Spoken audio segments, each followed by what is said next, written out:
এ তো দেখতে না দেখতে শেষ।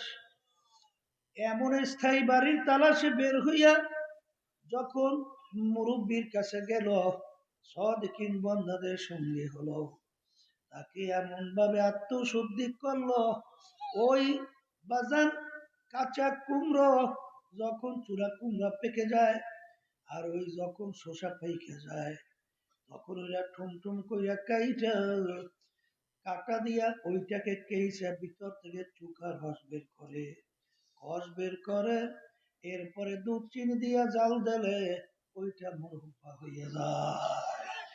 ঠিক তার ভিতর থেকে তাকাব্বুরি, হিংসা, রিয়া, হব্বে যা হব্বে মাল, বাজান রাগ এবং বিভিন্ন কিভাব শেখায় সহ এই যে বিভিন্ন রোগগুলা ভিতর থেকে কেইসা কেইসা বাই করিয়া যখন কলবটা একেবারে স্বচ্ছ হয়ে গেল, তখনই কিয়ামত পর্যন্ত তার নাম মানুষ স্মরণ করতে থাকবে। বানান সম্মান কিন্তু কলমের উপরে ভিত্তি কইরা। বেলাল হাবশী রাদিয়াল্লাহু তাআলা আনহু গোলাম জাদা গোলাম, তার আব্বাও ছিল গোলাম, তিনিও গোলাম, কোনো পয়সার মালিক ছিল না, শিক্ষার দিক থেকে বকালাম, বংশের দিক থেকে নিচু, ওদিকে আবার জবানটাও ছিল তোতলা, ওদিকে আল্লাহ এবং আল্লাহ রসুলের কাছে কত তার মর্যাদা। আল্লাহর হাবিব সাল্লাল্লাহু আলাইহি ওয়াসাল্লাম বেহেশতের ভিতরে ঢুকবেন, তার বাহনের রশি থাকবে বেলালের হাতে। আগে আর রসমি আজা রূহে বেলালি না রহি, ফলসফা তো রহ গয়া হ্যায় লেকিন তলকিন গজালি না রহি। এখন তো আজান শোনা যায়, কিন্তু আজান বেলালের রুহু, আজানের ভিতরে যে রুহানিয়াত ছিল, সেই আজান এখন আর পাওয়া যায় না। পীর মুরিদে তো দেখা যায় পাওয়া যায়, কিন্তু গাজ্জালী রহমাতুল্লাহ আলাইহি সহ আল্লাহর কুতুবদের যে পীর মুরিদের রুহানিয়াত ছিল, সেইটা এখন আর পাওয়া যায় না। এই জন্য আমার ভাইদেরকে বলবো, পর্দারে মা বোনদেরকে বলবো, আসলে চিন্তাও নাই, চেষ্টাও নাই।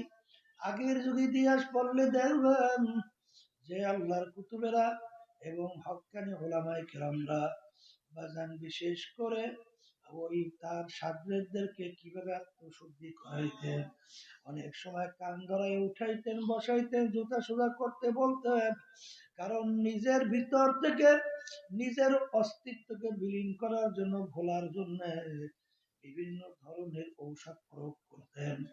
এই জন্য আমার বাজানদেরকে বলবো, মেটা দে আপনা আস্তি কো আগার কুছ মর্তবা চাহো, এদানা খাকে মেলে গলে গুলঝার হতা হয়। যতক্ষণ পর্যন্ত বিচি দানা নিজের অস্তিত্বকে মাটির সঙ্গে বিলীন না করবে, তার থেকে গাছ পাওয়ার আশা করা যায় না।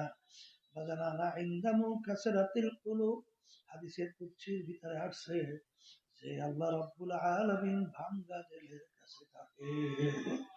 এই জন্য ইতিহাস পড়লে দেখবেন, সাহাবায়ে কেরামদের ইতিহাস পড়লে দেখবেন, আল্লাহর ওলিদের ইতিহাস পড়লে দেখবেন, বাজান তারা নিজেকে নিজে এত ছোট মনে করত, নিজে বর্মে আগিরি তো দূরের কথা, সব সময় ছোট মনে করত।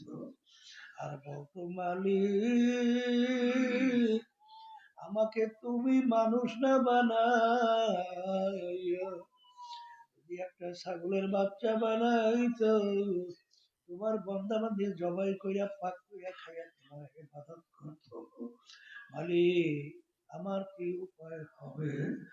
এই বেলা আল্লাহর ওলিদের ইতিহাস পড়লে দেখবেন, বড় পীর আব্দুল কাদের জিলানী রাহমাতুল্লাহি আলাইহি আল্লাহর ঘরের সঙ্গে মাথাডারে টাকা আর বলে, মালিক তুমি যদি আমাকে মাপ নাই করো, কিয়ামতের ময়দানে অন্ধ কইরা উঠাবে। কারণ যদি জাহান্নামের শিকল আমার হাতে পায়ে লাগে, একটু লজ্জা অন্যদিকে আযাব। মানুষ বলবে, দেখো যাকে আমরা বড় বিশ্বাস বলছি, তার হাতে জাহান্নামের শিকল লেগে গেছে। এই জন্য আমার বাজানদেরকে বলবো, পর্দারে মা বোনদেরকে বলবো, আমার দাদা জানের কথা শুনছিলাম, বাজার ইন্তেকালের আগে আগে চোখের উপরে বৈশা পাশেই কবরস্থান তাকাইয়া তাকাইয়া দুই চোখের বাণী পানি বাইয়া বাইয়া পরে আর করুণ সুরে মালিকের দিকে ফিরে ডাক দেয়, ও আমার দয়ার মালিক, তুমি যদি আমাকে মাফ নাই করো মালিক, ওই অন্ধকার কবরে আমি একা কেমনে থাকবো, যেই কবরে বাতি নাই সাথীও, যেই কবরের ভিতরে বিছানা নাই বালিশ নাই। আল্লাহ হাবিব সাল্লাল্লাহু আলাইহি ওয়াসাল্লাম বলেন, আমার উম্মতেরা কবর তোদেরকে ডাকে আর সংকেত দেয়, হে আব্দুল করিম, আব্দুল করিম, হে রহিমা খাতুন, আনা বাইতুল ওয়াহদা, আনা বাইতুল জুলমা, আনা বাইতুল জুর, আমি একাকির ঘর, আমি অন্ধকারের ঘর, আমি পোকা মাকড়ের ঘর। আল্লাহ, এ বড়লোক আমার বাবারা ভালো বিছানা ছাড়া ঘুম আসতে চায় না, কিন্তু তোমার আমার জন্য যে কবর অপেক্ষা করছে, ওই কবরে তো বালিশ নাই বিছানা।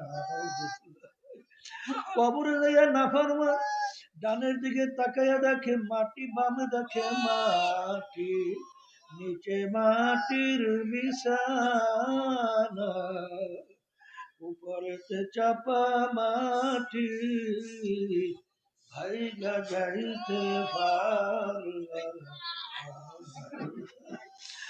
এখন দিন বিদিন হারাইয়া নাফরমান ডাক দেয়, আল্লাহ আল্লাহ আল্লাহ। আমার মালিক বলে, এ নেমো খারাপ, দুনিয়ার ভিতরে আমার সমস্ত নেয়ামত ভোগ কইরা বাইচা ছিলি, আরে আমার দেওয়া চক্ষু দিয়ে দেখছিলি, আমার দেওয়া কান দিয়া শুনছিলি, আমার দেওয়া ব্রেন দিয়া পড়াশোনা করছিলি, আরে বুদ্ধি দিয়া ব্যবসা বাণিজ্য কইরা সম্পদ গুছাইছিলি, আমার দেওয়া নেয়ামত পা দিয়া হারছ, আমার দেওয়া নেয়ামত হাত দিয়া কাজ করছ, আমার সমস্ত নেয়ামত ভোগ কইরা দুনিয়া যেরকম তুই আমাকে ভুইলা গেছিলি, এইভাবে আমি তোকে ভুইলা গেলাম, শত শত বছর আমাকে ডাকবি, একবার আর তো ডাকে সারা দিব। কবরের মাঠে নাফরমান দুনিয়াতে স্বাধীনতা পাইয়া ধরাকে সরাকে মনে করবে যেরকম আমাকে ভুইলা গেছিল, আহারে কবরের মাটি দুই পাশ থেকে এমন ভাবে চাপ মারো, এক পাজরের হাড্ডি অন্য পাজরের মধ্যে মিশে যাও, আমার কাছে কোনো খাতির হবে না, এমন করে